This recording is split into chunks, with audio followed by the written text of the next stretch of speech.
রেজন ভাই, আপনি আশা করি শুনতে পাচ্ছেন। একটু জানতে চাইবো সেক্ষেত্রে উত্তরণের উপায়গুলো একটু আপনার কাছে জানতে চাইবো। পাশাপাশি তথ্য মন্ত্রণালয়ে বা যারা কর্তা ব্যক্তি রয়েছেন তাদের কিছু করণীয় রয়েছে কিনা এই ক্ষেত্রে।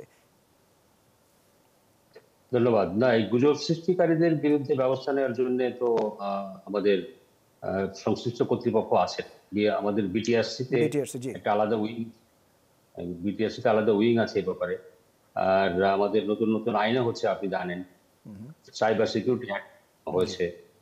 যদিও আমাদের একটা সাংবাদিকদের একটা অভিযোগ যে ডিজিটাল সিকিউরিটি অ্যাক্ট যেটা আগে ছিল বা সাইবার সিকিউরিটি অ্যাক্ট যেটা এখন হয়েছে, এটা যে উদ্দেশ্যে করা হয়েছে যাদেরকে থামানোর জন্য বা যে সমস্ত অপরাধীদেরকে বিরুদ্ধে আইন ব্যবহারের কথা, কখনো কখনো সাংবাদিকদের বিরুদ্ধেও এটার অপব্যবহার হয়।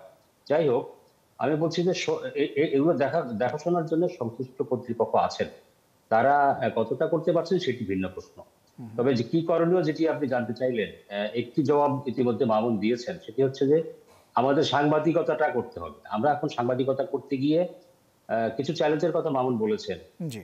ডিজিটাল, প্রত্যেকটা অফিসের এখন ডিজিটাল একটা উইন্ডো খোলা হয়েছে এবং এটার উপরে এখান থেকে যেহেতু ইনকাম হয়, সে কারণে অফিস বা মার্কেটিং বা ডিজিটাল সেকশন যারা যারা আছেন তারা অনেক বেশি প্রেসার দেন এইটাকে, যেন আমরা কোনো কিছুই যেন মিস না করি, অথবা সবার আগে যেন খবরটা আমরা আমরা দিতে খবরটা পারি। দিতে পারি।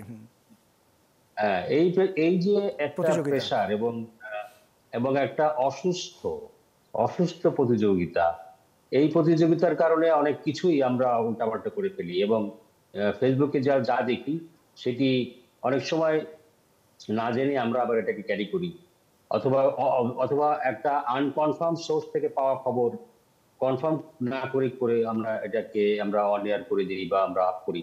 যেটা করতে হবে সেটি হচ্ছে সাংবাদিকতা করতে হবে। জি। সাংবাদিকতা করার প্রথম শর্ত হচ্ছে আপনি কনফার্ম না হয়ে কোনো তথ্য আপনি প্রচার করতে পারবেন না। এটি মানে সোশ্যাল মিডিয়ার সঙ্গে সাংবাদিকতার পার্থক্য এটাই। সোশ্যাল মিডিয়াতে যা খুশি তাই লেখা যায়, যা কিছু তাই বলা যায়। কিন্তু সাংবাদিকতা সেটা করা যায় না। সাংবাদিকতার কয়েকটা স্তর আছে, কয়েকটা হাত ঘুরে, কয়েকটা টেবিল ঘুরে একটি খবর ফাইনালি প্রচার হয়।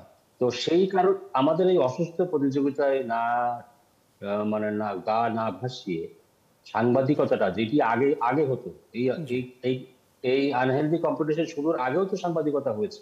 তখন অবশ্যই। কিন্তু যে কোয়ালিটি ছিল, এখন কিন্তু সেই কোয়ালিটি নিয়ে অনেক বড় প্রশ্ন উঠেছে ডিউ টু এই এই প্রতিযোগিতা।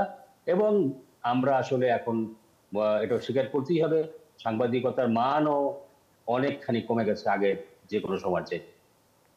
বুঝতে পেরেছি। রেজন ভাই, আরেকটি বিষয়, যেমন সামাজিক যোগাযোগ মাধ্যমে আমরা শিরোনামে বলছিলাম যে বিএনপির সমাবেশ কালকেও রয়েছে। বিএনপির সমাবেশ ঘিরেও কিন্তু এক ধরনের মিথ্যে তথ্য সামাজিক যোগাযোগ মাধ্যমগুলোতে দেখা যাচ্ছে। সেখানে বলা হচ্ছে যে সকল নেতাকর্মী ঢাকায় সমাবেশের জন্য আসবেন তারা পরিবারের কাছ থেকে বিদায় নিয়ে আসবেন, এই রকম একটি তথ্য। তো এই তথ্য তো অবশ্যই রাজনৈতিক শিষ্টাচার পরিপন্থী রয়েছেই, পাশাপাশি সংঘর্ষের প্রচ্ছন্ন ইঙ্গিত দেয় কিনা। এটা তো কিছুটা হলেও এরকম একটা নেতিবাচক প্রভাব পড়ে। আমি এর আগে যে কারণ এই গুজব, এই ধরনের পলিটিক্যাল রিউমার ছড়ানোর পিছনে যে কারণের কথা আগে বলেছিলাম, তার সঙ্গে আরো দুটো কারণ যোগ করতে চাই। সেটি হচ্ছে যে এই দুই পক্ষেরই কিছু অতি উৎসাহী কিছু লোকজন আছেন যারা মনে করেন যে তারা এগুলো করলে তাদের দলের জন্য ভালো হবে বা তারা কোনো ক্রেডিট পাবে। এটি যারা করেছেন, ধরেন এই যে আপনি একটু আগে যে খবরটা রেফারেন্স, এই যে রিউমারের রেফারেন্সটা দিলেন, জি। এগুলো করে একটা উত্তেজনা তৈরি করা, পরিস্থিতিটাকে আরো ঘোলাটে করা এবং হয়তো টার্গেট থাকে যে প্রতিপক্ষকে একটু বেকায়দায় ফেলা, এই সমস্ত কারণে এগুলো করা হয়। বাট দিন শেষে কিন্তু আপনি যখন দেখবেন, আমার ধারণা আগামীকাল পুলিশ যেহেতু দুই পক্ষকে, দুই বড় দলকেই তাদের পছন্দের জায়গাতেই শেষ অনুমতি পর্যন্ত দিয়েছে। অনুমতি দিয়েছে জি। এবং শান্তিপূর্ণভাবেই কালকের দিনটি পার হবে বলে আমার ধারণা। এবং দিন শেষে কিন্তু আবার দেখবো আমরা যে যে সমস্ত অপতথ্য, গুজব, বিভ্রান্তিকর তথ্য ছড়ানো হয়েছে সেগুলির কোনো সত্যতা নেই। দিন শেষে এটি এটি হচ্ছে বড় প্রাপ্তি, কিন্তু মাঝখান দিয়ে হয়তো অনেক কিছু অনেক সময় এ ধরনের গুজবের কারণে অনেক ক্ষতি হয়ে যায়। সেটি ঠেকানোর জন্য আসলে এটার জন্য সরকারের শক্তিশালী প্রতিষ্ঠান বা নানান ধরনের ইনস্ট্রুমেন্টের কথা আমরা শুনেছি, সেগুলোকে আমরা চাই যে সেটা যেন যথাযথ ব্যবহার করা হয় এবং এর বিরুদ্ধে উপযুক্ত ব্যবস্থা সরকার বা সংশ্লিষ্ট কর্তৃপক্ষ যাতে নেন, সেটি আমাদের প্রত্যাশা।